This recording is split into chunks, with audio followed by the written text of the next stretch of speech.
ஓராண்டுக்கு முன்னால் நான் பதவிக்கு வந்தேன். ஓராண்டில் 3 முக்கியமான காரியங்களை செய்திருக்கிறேன். 1.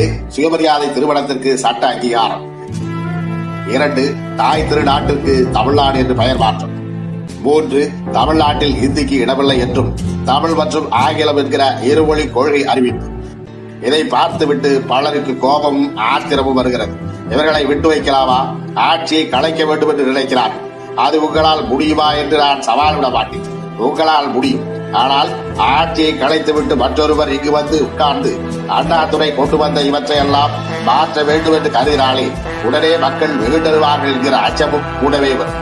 இந்த நாட்டை இருக்கிற வரையில், இந்த அச்சம் இருக்கிற வரையில் அண்ணாதுரை தான் இந்த நாட்டை ஆள்கிறார் என்று பொருள். இந்த அச்சம் எவ்வளவு காலத்திற்கு இருக்கிறதோ அவ்வளவு காலத்திற்கும் ஆட்சியில் யார் இருந்தாலும் இல்லாவிட்டாலும் அண்ணாதுரை தான் இந்த நாட்டை ஆள்வதாக பொருள்.